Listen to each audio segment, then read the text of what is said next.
A verdadeira ética ocorre quando nos sentimos integrados ao processo misterioso do nosso planeta Terra, o planeta vivo, Gaia. As palavras de Lutzenberger apresentam o programa Estação Gaia, da Circula TV. Olá, bem-vindos todos ao Estação Gaia. É um prazer receber vocês aqui de novo para o nosso programa, que já está na sua quinta edição aqui na Circula TV. Depois de muitos programas no Comitê em Defesa da Democracia, o Estação Gaia veio no início do ano aqui para a Circula. Então, esse é um programa onde a gente recebe convidados para debater temas importantes, emergentes, na área da sustentabilidade, da ecologia. Nosso programa sempre vai ao ar na última segunda-feira de cada mês, às 18 horas, aqui na Circula TV. Então, já convido a todos a se inscreverem para acompanhar toda a nossa programação do Estação Gaia. Então, esse programa, ele é mediado por mim, Luciana Hoppe, que sou uma das sócias aqui da Circula, pela Nay Oliveira, que é ecofeminista, socióloga, e pelo Alonso Coelho, que é especialista em gestão pública. O nosso tema de hoje aborda um assunto cerne no nosso programa, que é justamente o ecossocialismo. Nós aqui da Circula estamos editando um livro em conjunto com um grupo de ecossocialistas que se reúnem de vez em quando aqui na Circula para discutir esses temas. O Gerson Almeida, que é um dos nossos convidados, é um dos vários autores que vão compor esse livro que está sendo produzido aqui pela Circula para o nosso orgulho.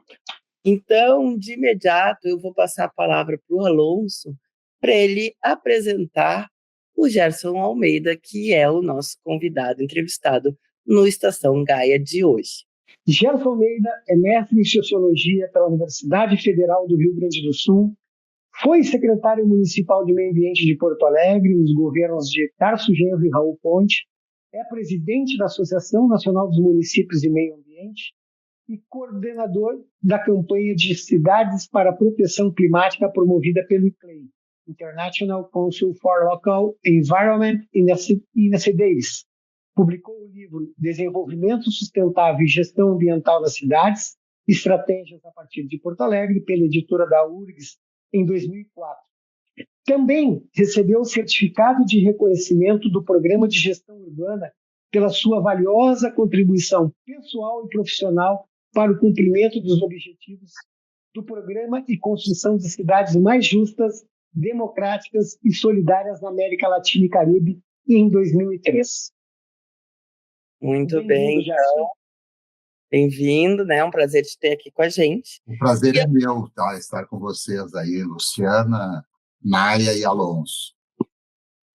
Vamos, então, fazer um bate-papo bacana. Eu vou passar a palavra de imediato para a Naya, que antes de começar a te questionar, vai falar do livro que vocês estão produzindo junto aqui pela Circula.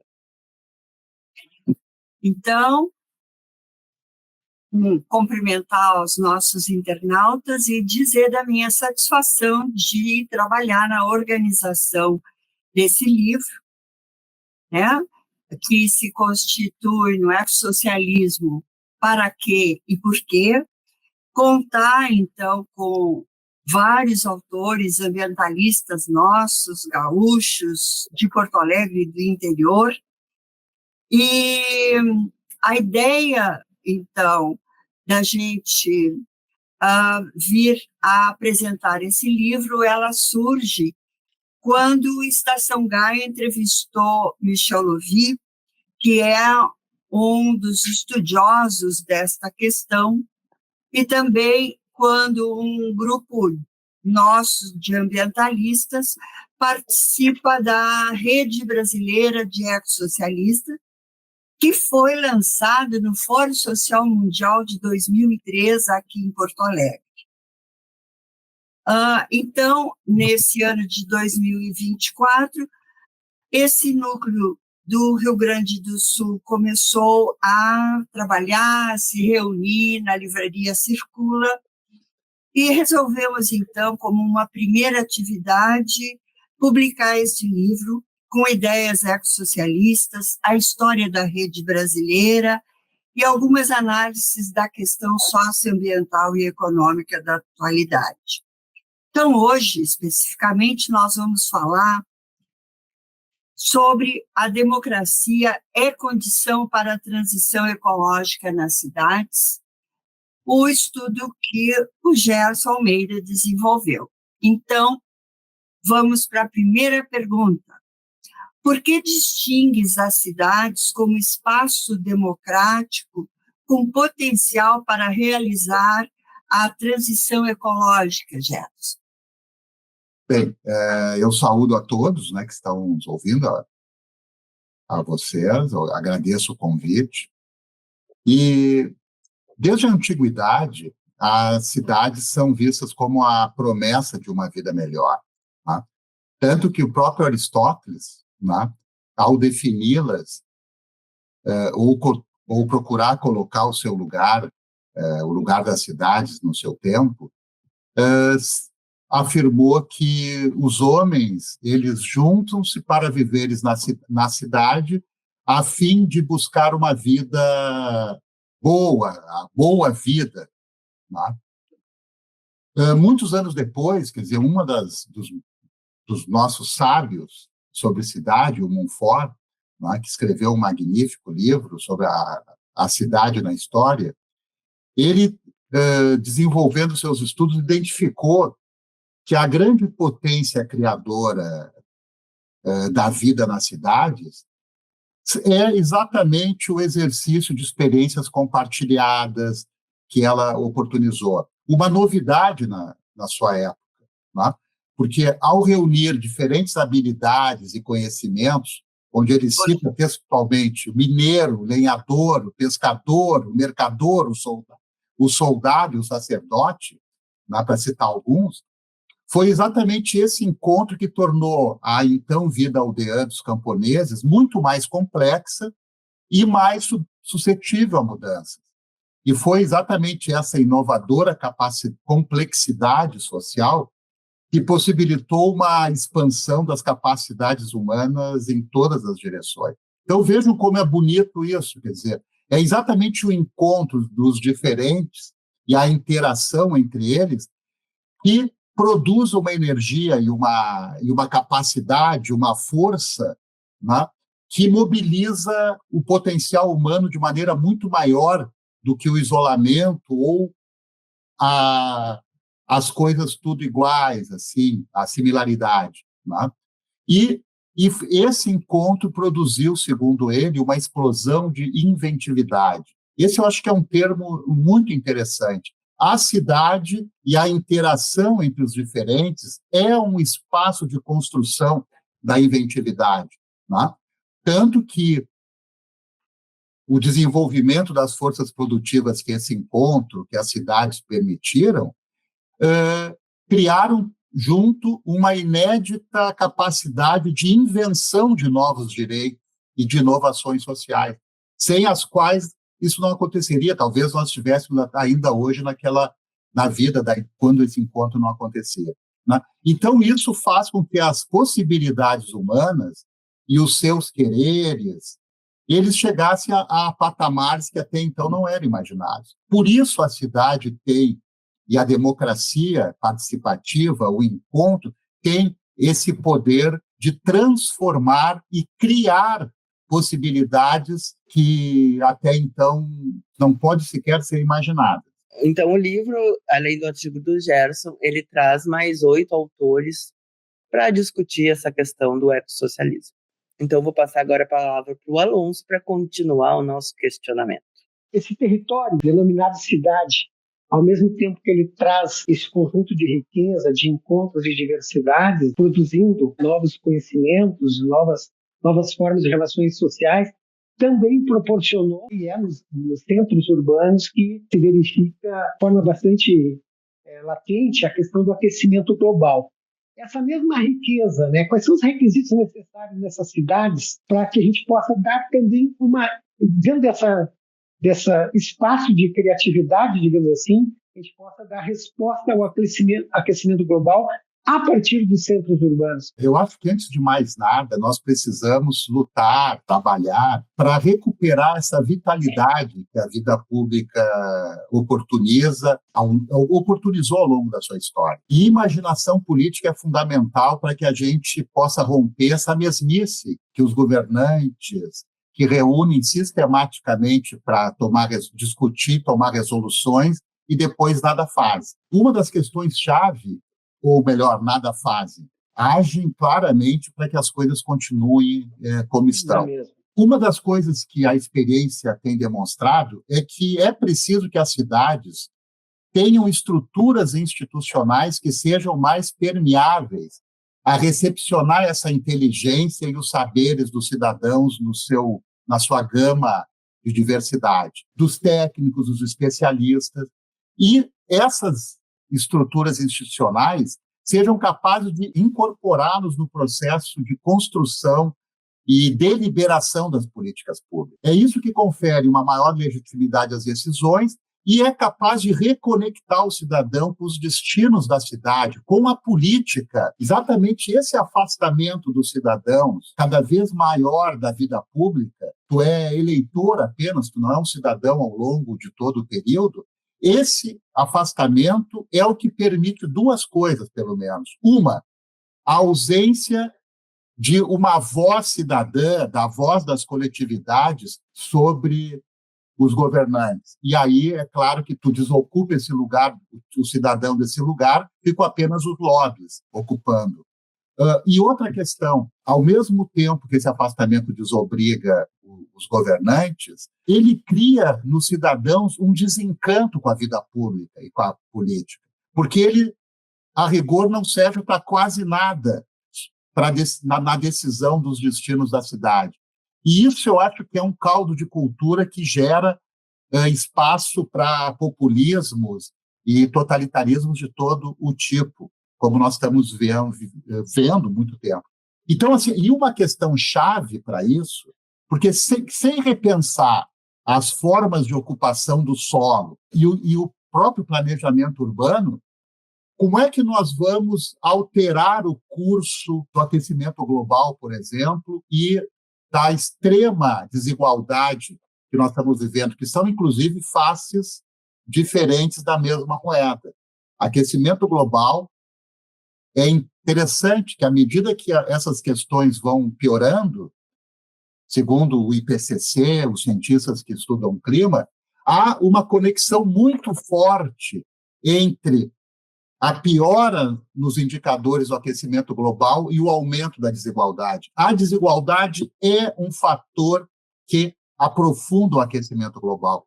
Então, essa integração de políticas públicas, a incorporação dos cidadãos no processo de deliberação das decisões da cidade, é, sem dúvida nenhuma, um ponto-chave para evitar esses dois grandes consequências. Uma é o afastamento dos governantes das demandas do cidadão. E outra é esse desencanto do cidadão que acha que, bom, nada muda mesmo, não dá para mudar e acaba caindo num desalento e sendo presa fácil para soluções autoritárias e de outro tipo. Infelizmente, temos esse cenário. Falando um pouquinho mais do livro, nós temos um artigo do Arlindo Rodrigues que vai falar de Rede Brasileira de Ecossocialistas, Utopias em Movimento. Será mesmo uma utopia, Naya? Eu acho que sim, mas utopias realizáveis. Quero, então, traduzir a questão da Organização das Nações Unidas. Gerson, quais as evidências mais concretas que a ONU vem divulgando dos perigos relacionados com as mudanças climáticas? A verdade é que em todo o mundo, cada vez mais pessoas são obrigadas a deslocamentos forçados em razão das mudanças climáticas e das desigualdades. Só para dar uma ideia, quer dizer, o próprio Agência de Refugiados das Nações Unidas, isso em 19, há 5 anos atrás, afirmou, num documento muito extenso e detalhado, que os perigos relacionados ao clima já produziram cerca de 24,9 milhões de deslocamentos em mais de 140 países.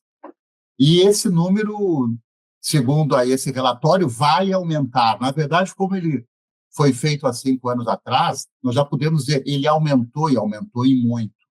Tá?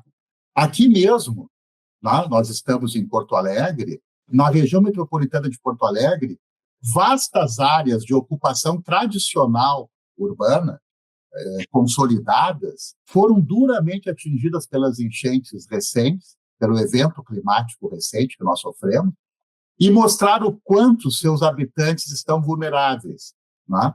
Porque não há nenhuma dúvida hoje, pelo menos, de que esses eventos não são coisas já de longos ciclos históricos, como se dizia antes. Não, enchentes como a que teve em 41 em Porto Alegre, só a cada 80 ou 100 anos vai acontecer.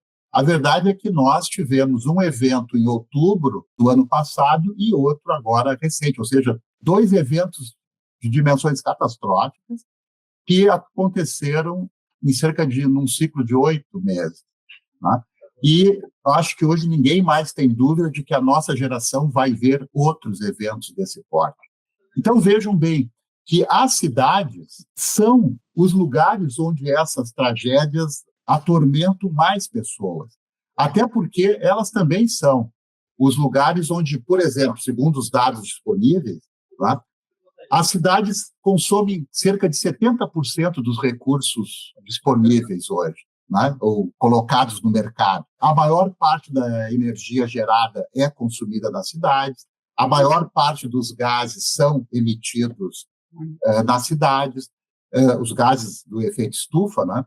E a própria Agenda 2030 das Nações Unidas reconhece que o desenvolvimento e a gestão urbana sustentáveis são cruciais para a qualidade de vida de nosso povo. Ou seja, as cidades, elas são evidente e reconhecidamente o lugar em que se disputa, em grande parte, os rumos e o futuro do mundo. Ou seja, e não pode ser diferente em relação às questões climáticas. Então, assim, a verdade é que não há uma solução duradoura para essas questões relacionadas a mudanças climáticas ou desigualdades sem uma verdadeira revolução socioambiental na cidade, que reconheça a natureza não como um espaço inerte sobre o qual tu coloca cidades num plano e numa prancheta feita por engenheiros, arquitetos e técnicos, mas é preciso, no planejamento urbano, reconhecer as características desse espaço que vai virar cidade e respeitar essas características para que a gente consiga, de fato, natureza e sociedade conviverem e se desenvolverem mutuamente. Quer dizer, que a cidade seja, de fato, um lugar para a qualidade de vida e não um lugar em que, a cada período, tu tem que te refugiar num outro, perdendo quase tudo aquilo que tu acumulou, como nós vimos recentemente aqui em Porto Alegre. Quantos milhares de famílias perderam tudo aquilo que produziram e conquistaram ao longo de gerações, às vezes não apenas uma. Então, esse é o papel, acredito, fundamental e o reconhecimento que as Nações Unidas têm dado à cidade na luta contra as mudanças climáticas. Nós também temos o artigo do Enéas, que vai falar sobre o capitalismo financeiro em busca do seu eterno retorno. Eu vou passar a palavra para o Alonso para ele dar continuidade nos questionamentos, pensando nessa perspectiva. Perfeito, né? Sempre me traz essa questão da busca do retorno, né, do capitalismo financeiro, sempre me remete à questão do capitalismo de desastre, né, que é um termo cunhado pela Naomi, onde, com os desencadeados dos desastres ambientais, o capitalismo busca se adaptar a este novo mercado. E o processo de reconstrução das cidades, né, eles acabam não sendo necessariamente numa perspectiva socioambiental, mas na perspectiva apenas do lucro. E, portanto, existem cidades e cidades, processos distintos em cada uma delas. Aí eu te pergunto, Gerson, nos teus estudos, tu chegaste a perceber algumas características em cidades que apresentem um maior envolvimento com uma perspectiva de sustentabilidade, tanto do ponto de vista da preservação ou como do ponto de vista da reconstrução pós-desastre? Olha, Alonso, essa questão, eu acho que ela Tem um estudo feito pelo professor Ives Cabanes, que é do Programa de Gestão Urbana das Nações Unidas, e também foi professor de Harvard. Ele fez um estudo para a Organização Internacional de Democracia Participativa e analisou 4.400 projetos que foram financiados pelos OPs em 10 cidades em diferentes continentes, tá? Já que é bom também que se tenha a noção, hoje nós temos mais de 1.000 cidades que adotam formas diferentes de orçamento participativo. Ele pegou 10 dessas, procurou que elas fossem bem representativas e identificou que mais de 900 projetos decididos pelas cidades que têm formas de orçamento participativo tinham relação direta na mitigação e ou adaptação às mudanças climáticas. Então, vejam, eu acho que esse é um dado muito interessante. Demonstra claramente uma conexão entre a participação dos cidadãos no processo de deliberação e uma melhor ação, uma melhor disposição e uma melhor aplicação de recursos para situações de mitigação e ou prevenção às mudanças climáticas. Quer dizer, algo que fala por si só. E outro aspecto é na produção de alternativas inovadoras. Todas as inovações que surgiram no âmbito das cidades para tratar essa questão, em grande medida foram produzidas em cidades que ouvem a cidadania e a incorporam nos processos deliberativos. O que, para mim, confirma a ideia que estimulou a própria criação do orçamento participativo em Porto Alegre, que era de criar uma alternativa ao déficit de participação das pessoas, dos cidadãos, nos arranjos tradicionais de democracia. Aquela democracia, vamos dizer assim, de baixa intensidade, que é a que te chama como eleitor a cada período. Né? Quando tu tem formas de democracia participativa, em que os cidadãos são incorporados ao longo do tempo e deliberam, quer dizer, na verdade, nós estamos vendo uma conexão muito forte disso com inovação, com disponibilidade de recursos para mitigar as questões do clima. Então, e não são cidades secundárias, por exemplo, ou laterais. Hoje, tem formas de orçamento participativo, cidades como Madrid, Paris, Lisboa, Bolonha, Nova York, Seul, Chengdu, na China, entre tantas outras. Ou seja, isso mobiliza, são milhões de pessoas que vivem nas cidades com essas formas de orçamento participativo e que decidem sobre milhões, volumes muito vultosos de recursos. Então, isso eu acho que é uma questão muito interessante e que, de fato, coloca por terra essa ideia neoliberal, essa ideia conservadora que tenta impedir, quase nos fazer acreditar sempre, de que as pessoas estão cansadas de política, as pessoas não querem participar, as pessoas estão enfadadas. Não, as pessoas não estão enfadadas de participar. As pessoas estão incomodadas de nunca serem chamadas para deliberar sobre coisa alguma. Porque quando elas são chamadas, elas oferecem inteligência e sabedoria. Tanto é que hoje nós temos orçamentos participativos que são específicos para mulheres, para as demandas das mulheres, para a demanda dos jovens, dos idosos, da questão ambiental, de saúde, de ensino. Ou seja, há uma pluralidade de possibilidades que estão sendo desenvolvidas a partir dessa experiência. E é uma ferramenta, portanto, a democracia participativa é uma ferramenta transformadora e inovadora para o combate das alterações climáticas. Isso eu acho que a experiência já tem sobejamente demonstrado. E nós começamos com isso, né? Uma coisa tão boa. Exatamente. Bom, pena que haja uma memória cada vez mais tênue disso na cidade. Mas temos que retomar.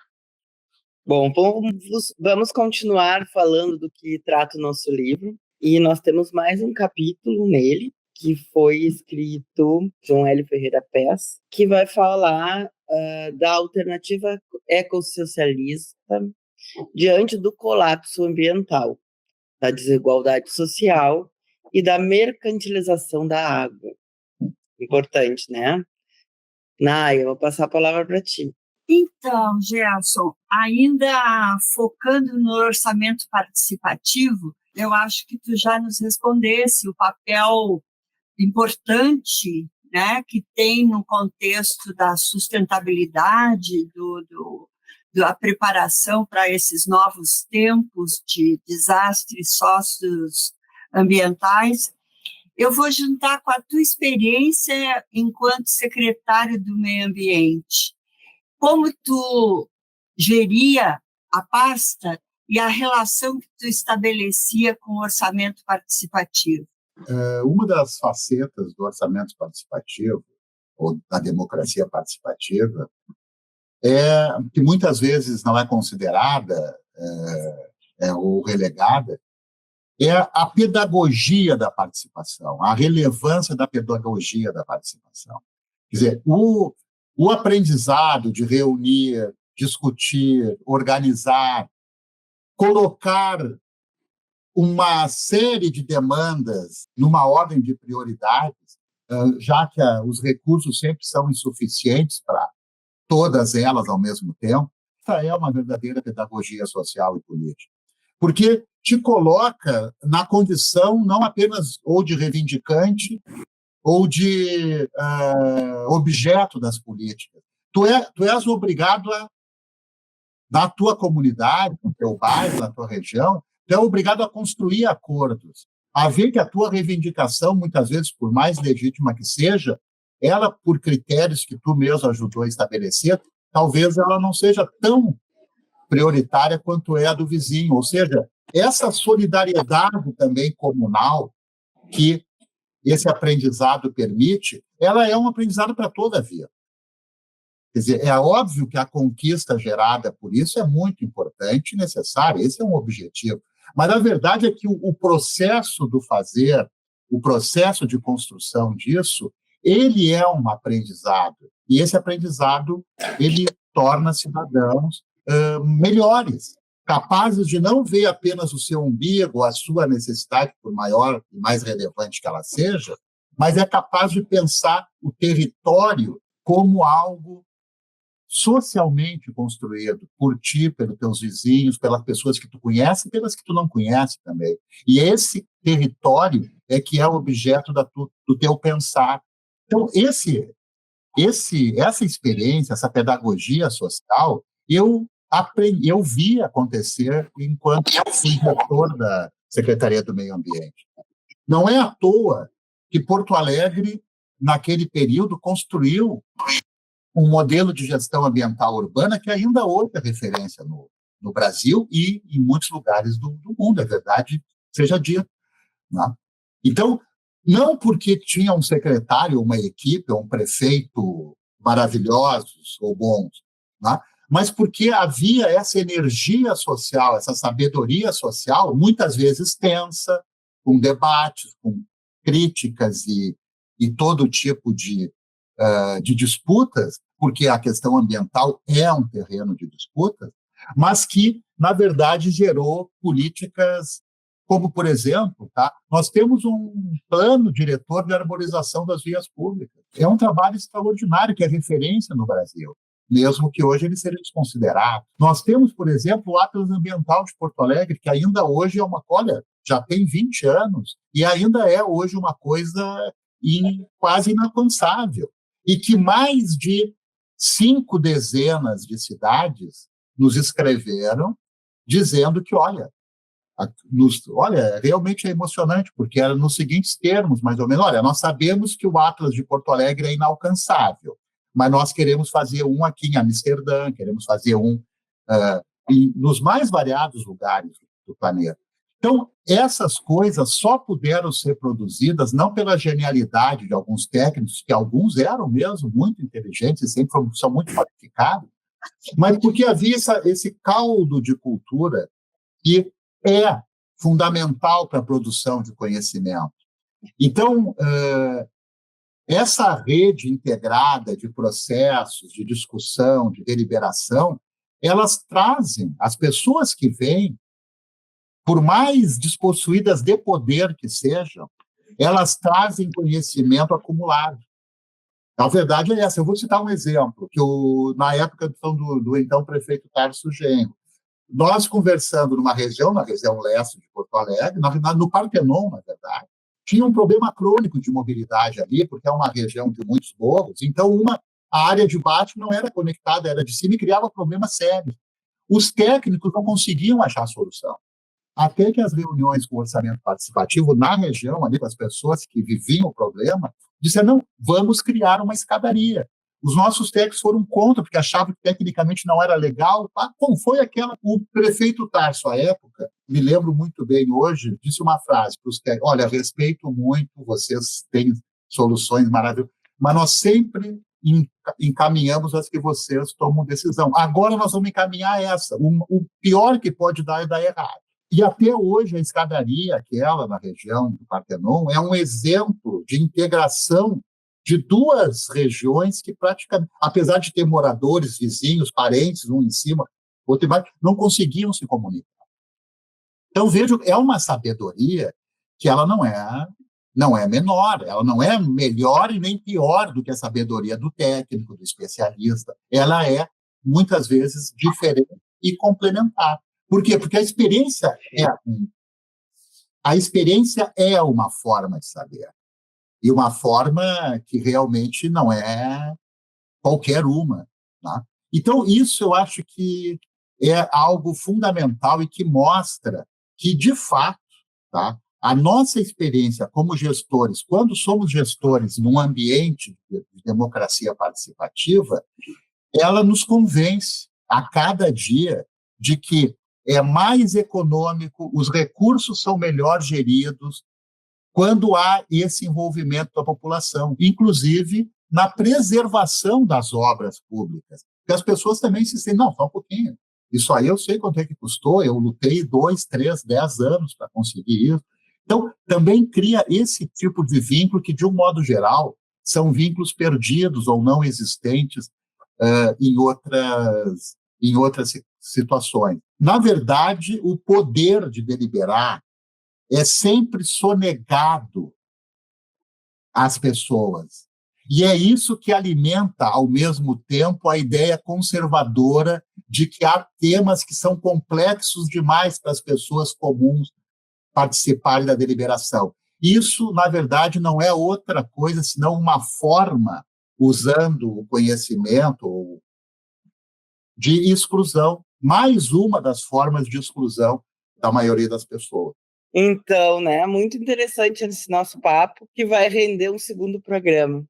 Vou passar a palavra para a Naya, então.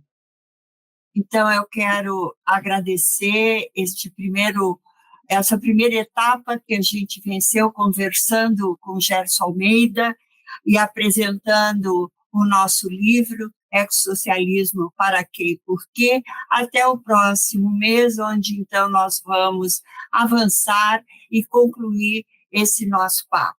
Muito obrigada. Então, gente, obrigada a vocês e aguardem aí para a continuação do nosso programa. Gerson, tuas palavras finais. Bom, eu agradeço a essa oportunidade. Esse assunto eu, particularmente, sou bastante apaixonado, tá? E tenho certeza de que essa energia, essa sabedoria social, o encontro, a construção de espaços de deliberação das pessoas é o caminho que pode mudar o curso que nós estamos vivendo, que é um curso extremamente negativo, tanto no que diz respeito ao aquecimento global, quanto às desigualdades e tantas outras situações que estão sendo geradas e ampliadas à medida em que a vida urbana, a vida democrática vai fenecendo. Portanto, restaurar, recuperar, reencontrar caminhos democráticos substantivos é fundamental para que a gente mude esse curso. E a democracia participativa mostrou e tem mostrado que é uma ferramenta extremamente relevante para isso. Porque a maioria das pessoas quer qualidade de vida, quer bem-estar. não quer ser refugiado ambiental, não quer viver em cidades cada vez piores, que oferecem situações ambientais e sociais cada vez piores. Muito bem, obrigada, Gerson, obrigada, Naya, obrigada. Eu que agradeço a disposição. O planeta Terra é um ser vivo, um ente vivo com identidade própria, único de sua espécie que conhecemos. Assim, com esta frase de Lutzenberger, encerramos mais um programa Estação Gaia aqui na Circula TV. Nos encontramos sempre na última segunda-feira de cada mês. Se inscreva no canal para acompanhar a nossa programação.